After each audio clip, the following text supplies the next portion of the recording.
안녕하십니까? 오늘은 제2과 봉사의 시작이라고 하는 제목으로 안교 교과를 공부해 보겠습니다. 우선 기억절 말씀 마태복음 4장 19절 말씀인데 우리가 모두 잘 알고 있는 말씀이죠. 또 노래도 그렇게 부르고 있죠. 나를 따라오라.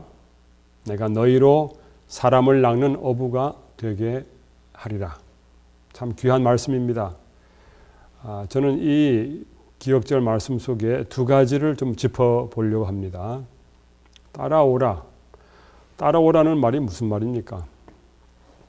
내 뒤를 졸졸 따라오라는 말입니까? 그것보다 훨씬 더 큰 의미가 있죠. 훨씬 더 광범위하죠. 나의 제자가 되라고 하는 말입니다. 나를 따라오라고 하는 말은 나의 제자가 되라는 말이죠. 그냥 내가 가는 길을 따라서 졸졸 따라오라는 말이 아니라 나의 삶을 따라오라는 것이죠. 사람 낚는 어부, 이것은 무엇을 말합니까? 어떻게 사람을 낚습니까? 예수님은 제자들을 불러서 그들이 사람을 낚는 어부로 만들었습니다. 다른 말로 하면 사람 낚는 어부라는 말은 선생이 된다는 것이죠.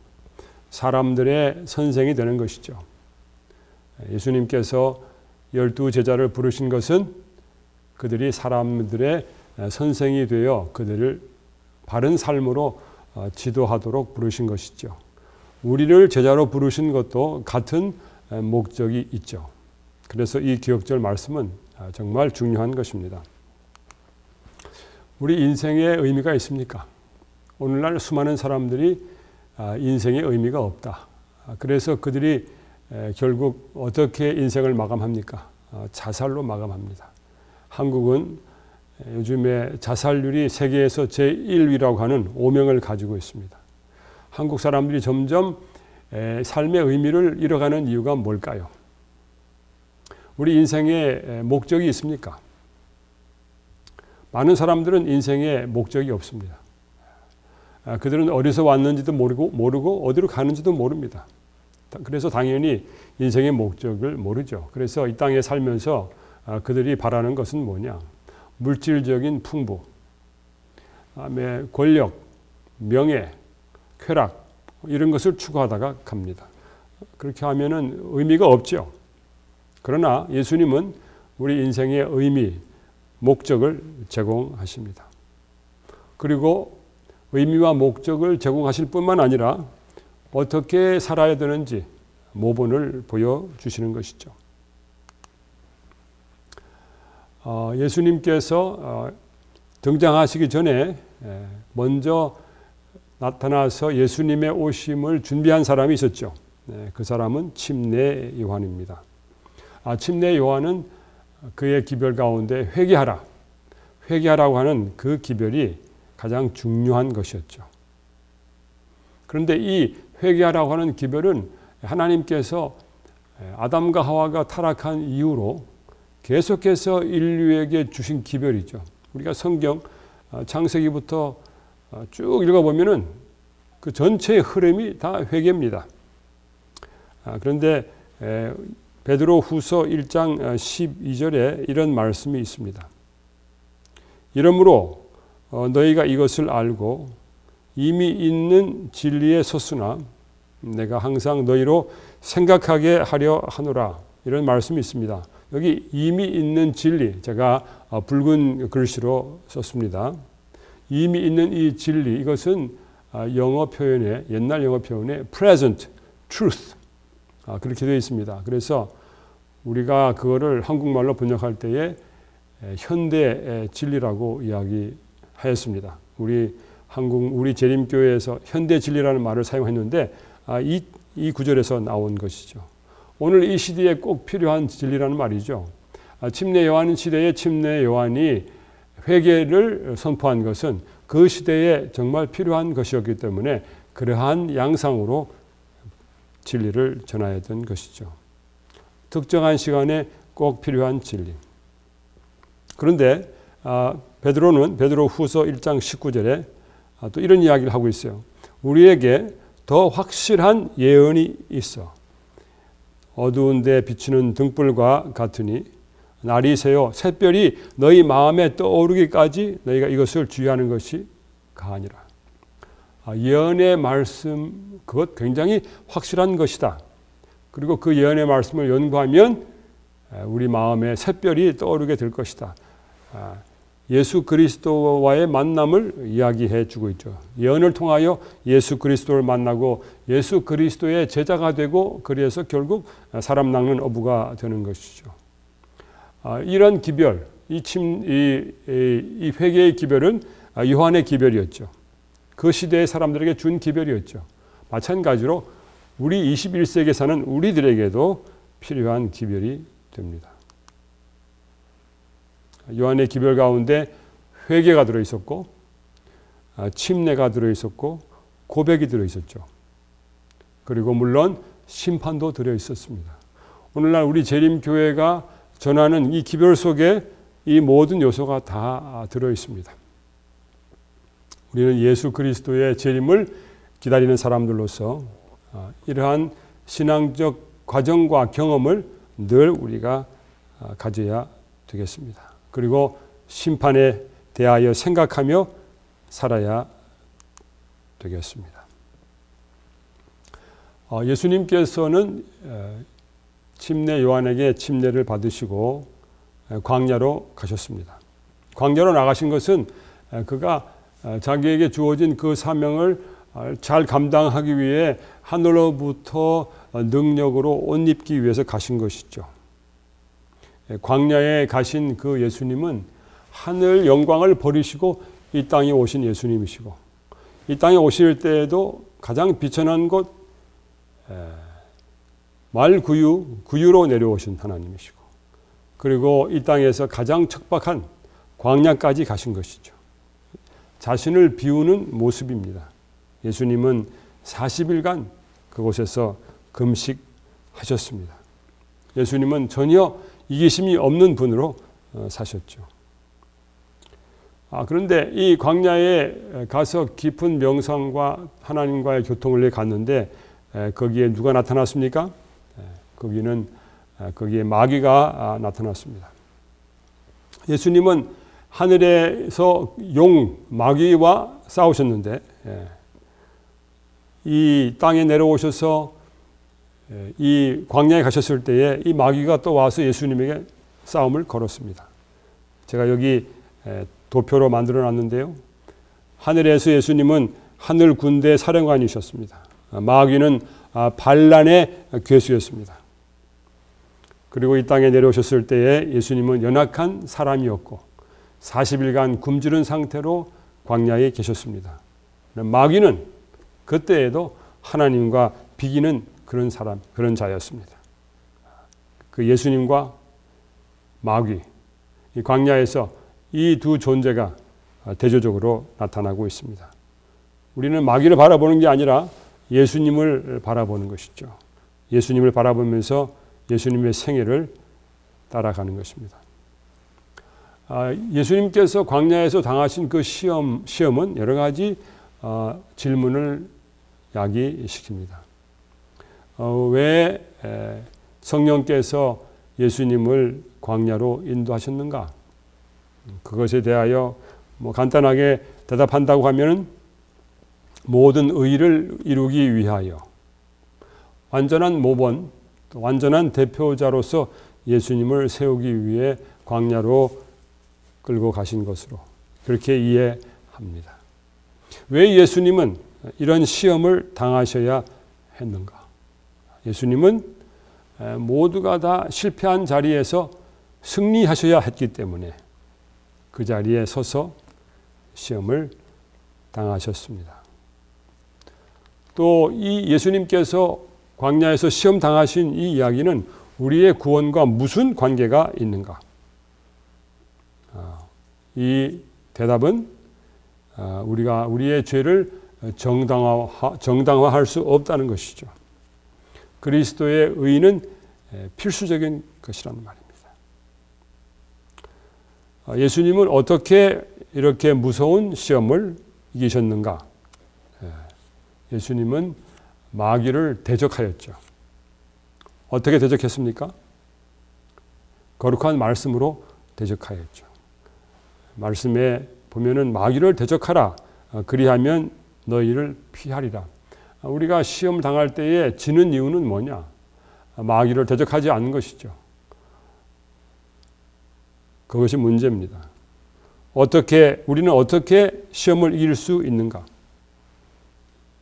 우리는 믿음과 하나님에 대한 복종으로서 시험을 이길 수가 있습니다. 예수님의 초기 봉사, 예수님의 초기 봉사는 유대 봉사라고 알려져 있습니다. 그것은 요한복음에 나와 있죠. 그리고 우리가 이제 마태복음에서 보는 예수님의 봉사는 갈릴리를 중심으로 한 봉사입니다. 그 갈릴리는 예전에 이스라엘 백성들에게 땅을 나눠줬을 때에 스불론과 납달리 지파에게 나눠준 정말 아름다운 땅이었습니다. 예수님은 침례 요한이 살아있는 동안에는 드러나게 활동하지 않으신 것으로 보입니다. 그런데 이 갈릴리 지역, 스불론과 납달리가 차지한 이 갈릴리 가나안의 북쪽 아름다운 땅, 이곳에 살고 있는 이 지파들은 일찍이 하나님에 대한 신앙을 버린 지파들이었죠. 그리고 이스라엘 사람들이 포로로 잡혀간 다음에 거기에 많은 사람들이 들어와 살았습니다.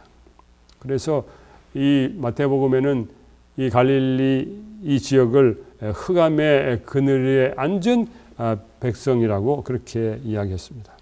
예수님께서 예루살렘에 가서 빛을 비출 수 있었지만은 예수님께서는 가장 어려운 곳, 가장 어두운 곳에 빛으로 임하셨지요. 가장 낮은 곳으로 임하신 것이죠. 예수님은 하늘에서 땅으로 임하시고 이 땅 가운데서 갈릴리로 임하셨습니다.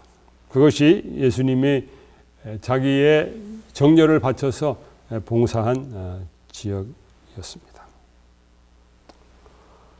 침례 요한이 회개의 기별을 전했던 것처럼 예수님도 회개의 기별을 전하였습니다. 예수님만큼 인간의 타락한 상태에 대하여 아주 절감한 그런 존재는 없었을 것입니다. 예수님보다 더 깊이 그것을 안 사람은 없었을 것입니다. 이 사람들이 하나님께로 돌아와야 하는 그런 상황이 있었습니다. 예수님께서는 그들의 필요를 아셨죠. 예수님께서 불렀던 그 제자들은 먼저는 침례 요한의 제자였습니다. 시몬과 안드레, 또 야고보와 요한, 이런 사람들은 침례 요한의 설교를 듣고 그의 감동을 받고 그들의 제자가 되었던 사람들이죠. 그런데 예수님께서 이 사람들을 보시고 이 사람들을 자기의 제자로 부르셨습니다. 마태복음에 따를 것 같으면 마태복음 4장 19절 오늘 우리의 그 기억절 말씀에 예수님께서 시몬과 안드레에게 사람 낚는 어부가 되게 하겠다고 하면서 그를 부르셨습니다. 그리고 4장 21절에 보면 야고보와 요한을 부르셨습니다. 물론 거기에는 사람 낚는 어부라는 표현은 없습니다. 같은 맥락에서 그들을 불렀습니다. 그런데 요한복음에 의하면은 예수님을 사람들에게 선포할 때에 세상 죄를 지고 가는 하나님의 어린 양이라고 그렇게 소개했는데 요한은 공중전도적으로 하나님의 어린 양을 선포한 적도 있고 그 다음에 개인 전도 차원에서 하나님의 어린 양이라고 선포한 적도 있습니다. 예수님께서 처음 나타나셨을 때에 세상 죄를 지고 가는 하나님의 어린 양이라고 침례 요한이 선포한 적이 있습니다. 그것은 요한복음 1장 29절부터 34절에 나오는데요. 저는 이것이 공중전도처럼 생각이 듭니다. 그리고 그 다음에 나오는 요한복음 1장 35절과 36절에 나오는 이야기에 보면은 침례 요한이 자기 제자들과 함께 서 있다가 예수님이 가시는 걸 보고 하나님의 어린 양이라고 그렇게 이야기했습니다. 개인적으로 이야기했습니다. 그래서 그 사람들이 예수님을 따라갔죠. 그 두 사람이 누구냐? 한 사람은 안드레요. 한 사람의 이름은 나와 있지 않습니다. 우리는 그 사람이 요한이라고 보죠. 그래서 침례 요한은 공중 전도도 하고 개인 전도도 했다는 것을 우리가 요한복음을 통해서 알 수 있습니다. 예수님은 어부들을 불렀습니다. 그리고 그 사람들을 다른 차원의 어부, 사람을 낚는 어부로 만드셨죠. 그들은 생계를 유지하기 위해서 고기를 잡았는데 이제 이 사람들은 인생의 의미를 사람들에게 나눠주기 위해서 사람을 낚는 어부, 사람들의 선생이 되게 되는 것입니다. 우리가 이 성경 말씀을 읽다 보면은 제자들이 요한복음에 의하면 그들이 예수님과 교제를 가졌습니다. 그렇지만은 나중에 마태복음 보면은 이 사람들이 전적으로 온 시간을 다 예수님께 투자하는 풀타임 제자가 되는 그런 일이 있었습니다. 여기 예수님께서 제자를 택하신 그 이야기, 시대 소망에 있는 이야기를 한번 살펴봅시다. 제가 읽어드리겠습니다. 예수께서 학문이 없는, 배움이 없는 어부들을 선정하신 것은 그들이 그 당시에 유전과 그릇된 관습들로 교육받은 사람들이 아니었기 때문이다. 그들은 선천적인 재능을 가진 사람들이었으며 겸손하고 온순한 그리스도께서 당신의 사업을 위하여 교육할 수 있는 사람들이었다. 평범한 지위에 있는 사람들 중에 만일 부름을 받아 활동한다면 그를 세상의 가장 존귀한 사람들과 동일한 수준까지 끌어올려 줄 수 있는 능력을 가지고 있는데도 그것을 의식하지 못한 채 반복되는 일과를 꾸준히 수행하는 사람들이 많다. 예수님의 제자가 되면 정말 훌륭한 인물이 될 수 있다는 이야기죠.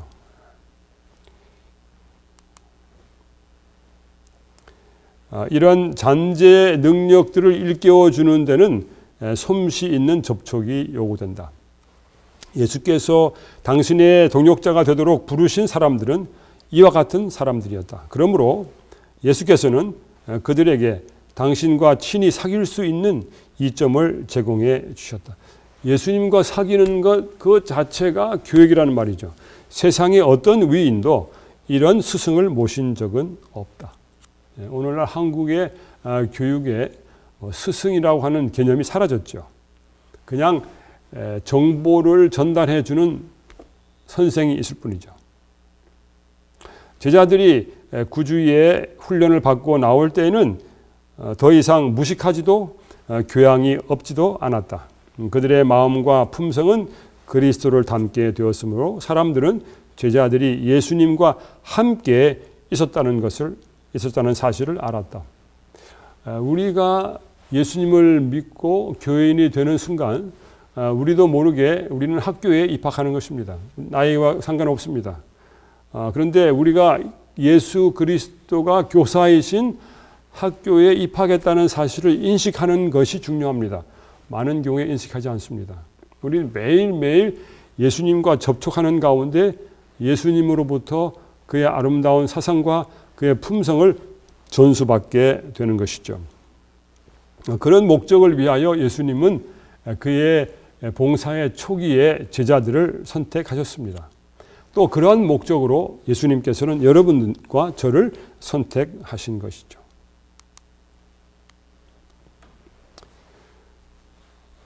또 한 가지 우리가 중요하게 생각해야 되는 것은 성경책입니다. 특별히 성경책 중에 구약입니다. 오늘날 기독교계에서 구약의 가치가 점점 망각되어 가고 있는 실정입니다. 그런데 중요한 것은 예수님 당시에는 신약이 없고 구약만 있었습니다. 예수님 당시에 신약이 뭐가 있냐? 그렇게 꼭 묻는다고 하면 예수님의 삶 자체가 신약이었겠죠. 그러나 예수님께서 사용하시던 책은 구약 성경이었습니다. 예수님은 계속해서 구약 성경을 인용하셨죠. 바울도 계속 구약을 사용했습니다.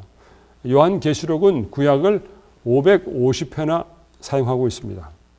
인용은 안 할지라도 구약에 나와 있는 수많은 아이디어들을, 수많은 언어들을 사용하고 있습니다. 우리가 주의해야 될 것이 있습니다. 비록 구약의 제사 제도가 폐지되었다 하더라도 구약을 신약보다 못한 것으로, 덜한 것으로 여기지 말 것입니다. 절대로 말 것입니다. 우리는 구약과 신약으로부터 하나님과 구원의 계획에 대해서 배웁니다. 그래서 우리가 성경을 취급할 때 구약과 신약을 똑같이 취급해야 할 것입니다. 이것에 관하여 이것이 얼마나 중요한지 관하여 예수님께서는 광야에서 시험 받으실 때에 구약 성경을 인용해서 마귀의 모든 시험을 이겨냈습니다. 마귀가 예수님께 시험을 걸 때에 예수님은 기록되었으되라는 그런 말씀으로 성경에 있는 말씀을 대어서 마귀의 유혹을 물리쳤습니다. 오늘날 우리 재림교인들이 유혹을 당할 때에 그 유혹에 넘어가기가 쉽습니다. 또 넘어가는 것이 뭐 당연한 것처럼 생각합니다. 그런데 한번 생각해 봅시다. 우리가 유혹을 당할 때에, 시험이 올 때에 말씀을 굳게 붙들고 성령의 능력에 의지한다고 하면 그 시험을 이길 수 있습니다. 그러나 많은 경우 왕왕 우리는 시험에 진 다음에 울면서 회개하는 쪽을 택하기가 쉽습니다. 그럼 우리 선택을 잘해야 됩니다. 말씀을 붙들고 마귀의 유혹을 물리치는 선택을 하는 것이 마귀의 유혹에 넘어간 후에 울며 회개하는 것보다 훨씬 더 나은 선택입니다. 하나님은 그것을 더 원하십니다. 또 마귀가 어떤 때는 성경을 인용하면서 공격합니다. 그래서 그때 예수님은 또 기록되었으되 라면서 성경을 인용하여 대답을 하셨습니다. 예수님 성경을 잘 하셨습니다. 마찬가지로 우리도 마귀의 유혹을 물리치고 이기려고 하면 성경을 잘 알아야 될 것입니다. 그 성경의 사상이 우리의 사상이 될 때에 우리는 마귀의 사상을 물리쳐낼 수가 있습니다. 말씀으로 마귀를 대항하는 것 정말 필수적인 일입니다. 우리는 마귀의 공격을 하나님 말씀으로 이겨낼 수 있습니다. 어떻게 하면 되겠습니까? 늘 하나님 말씀을 우리 마음에 새기는 것이죠. 구약 성경에 보면은 부모들이 아이들의 마음 가운데 계속해서 하나님 말씀을 새겨놓는 교육을 시키도록 했습니다. 우리가 이제 다 커서 누가 그런 교육을 우리에게 시켜주지 않습니다. 우리가 스스로 자기 자신을 교육시켜야 될 것입니다. 여러분들 중에 많은 분들이 성경 말씀을 외우시는데 정말 그것은 매우 유용한 삶의 일부가 될 것입니다. 이렇게 해서 우리는 예수님께서 초기에 제자들을 부르셔서 그들을 사람 어우로 만드셨고, 예수님은 하나님의 거룩한 말씀을 통하여 그들을 교육하셨고, 오늘날에도 우리가 그렇게 말씀을 따라 순종하며 승리하기를 바라신다는 그러한 교과였습니다. 이 교과를 통해서 하나님과 더 깊은 교제, 그리고 그리스도의 학교에 학생으로 있다고 하는 인식을 통하여 예수님께 늘 배우는 우리가 되었으면 좋겠습니다. 감사합니다.